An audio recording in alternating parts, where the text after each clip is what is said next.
Stakeholders in the fintech ecosystem gathered in Lagos, Nigeria for the second National Fintech Conference.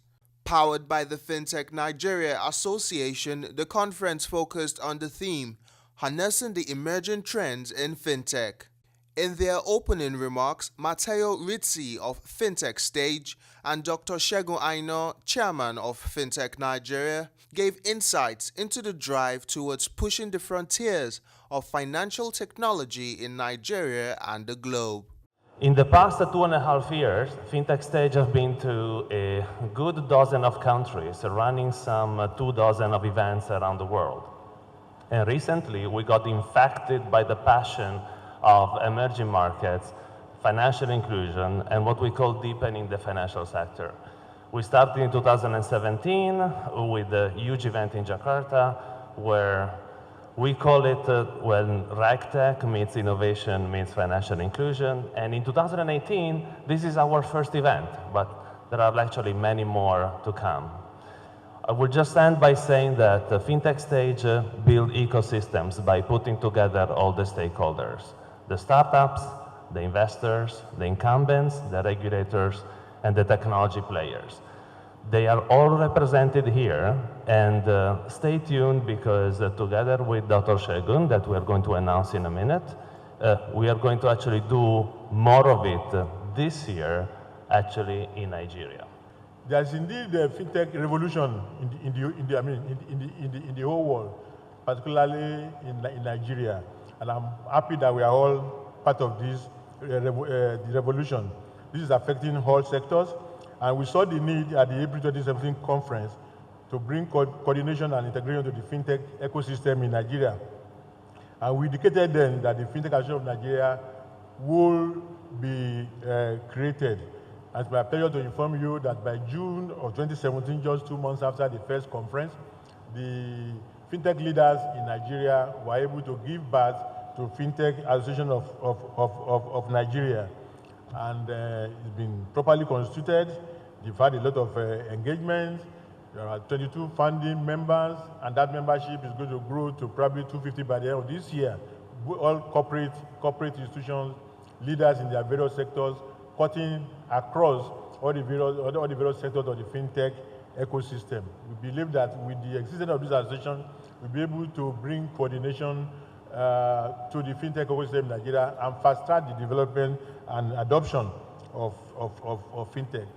Representative of the Minister of Science and Technology and Director General, Federal Institute of Industrial Research Oshodi, Professor Gloria Elemo, in the opening address assured stakeholders of the commitment of the federal government in creating an enabling environment for financial technology. The federal government is committed to creating enabling environment through policy strategies, processes, programs, and human capital investments to allow innovations to flourish, to create markets where they may not exist, and or demonstrate the viability of innovations that others will not necessarily adopt, and facilitating interface between private and public sector. We will continue on responsive and responsible government to advocate and promote best practices in the business of science. Technology and innovation will be a major component as well towards economic prosperity and high financial returns to equity holders. Minister for ICT, Barrister Adebayo Shitu, Matteo Rizzi, Mr. Patrick Akinwuton, Group Executive Director, Consumer Banking ETI, and Mr. Ade Bajomo, Executive Director, Technology Access Bank, speak further on the FinTech Summit. Financial inclusion is, in my opinion, one of the greatest topics and opportunities in actually the whole world, not only about the unbanked, but about the underbanked as well.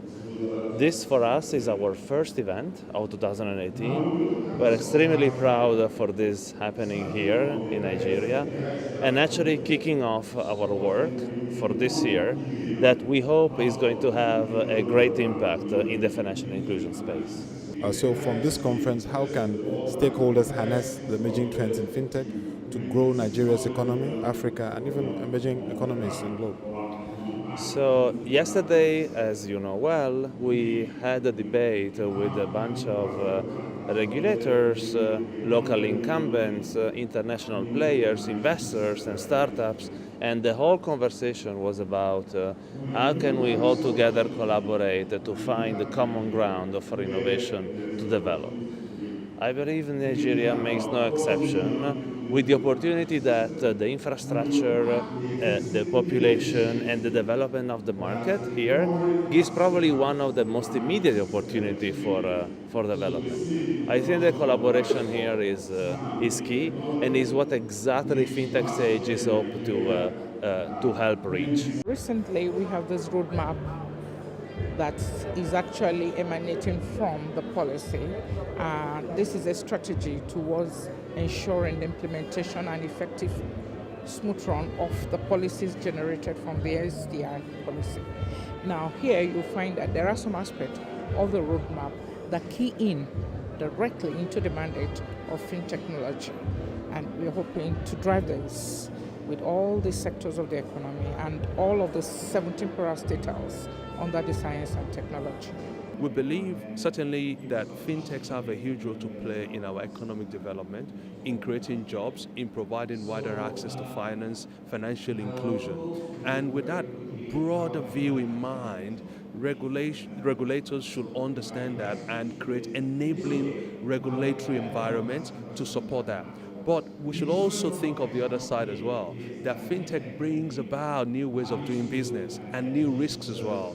Initial coin offering, cryptocurrencies, those are avenues where, the consumers, can lose money big time. So the regulators need to ensure that they provide effective safeguards in those areas.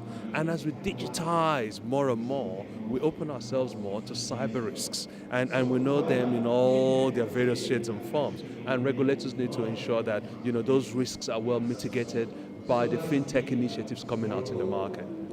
When you look at the factors inhibiting participation in the financial system, first is cost. When you need to travel, say for 2 kilometers to find a bank branch, then you have to be exposed to potential loss of your money. You travel in the rain, in the sun. With all those exposure, with your mobile phone, which is sitting next to you, for instance, you're able to now do financial transactions. You don't even need to look for ATMs around. So we're able to distribute financial services at scale when we leverage fintech. We're able to deliver instant services, be it Saturday midnight, be it Sunday morning, be it Monday night, 24/7, 365 days. That ubiquity, that presence at all time is the major opportunity that fintech provides. And we're leveraging that massively in EcoBank to bring financial services to our target 100 million customers across Africa by year 2020. And that is why we are sponsors of this conference and we're a founding member of the National Fintech Association of Nigeria. One of the prerequisites that we must have is conscious of the fact that as of today, banking services are not available at all in more than 60% of communities and settlements in Nigeria. This is one product or one innovation or one practice which would certainly fill the gap of, particularly for rural areas, such that banks don't have to really go and spend money on building infrastructures, or posting staff to the rural areas. Once they can have some form of mobile registration of accounts, that is one area I want, fintech members to look at.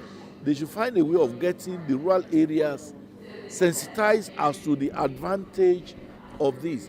If we must have financial inclusiveness for all Nigerians, then we do not have to wait until banks are established physically in, these 60% or so of Nigerian communities.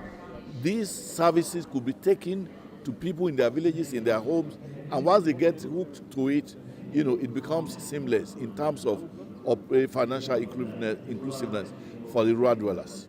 From this conference, it is expected that the fintech ecosystem will be strengthened and repositioned to transform Nigeria and African economies.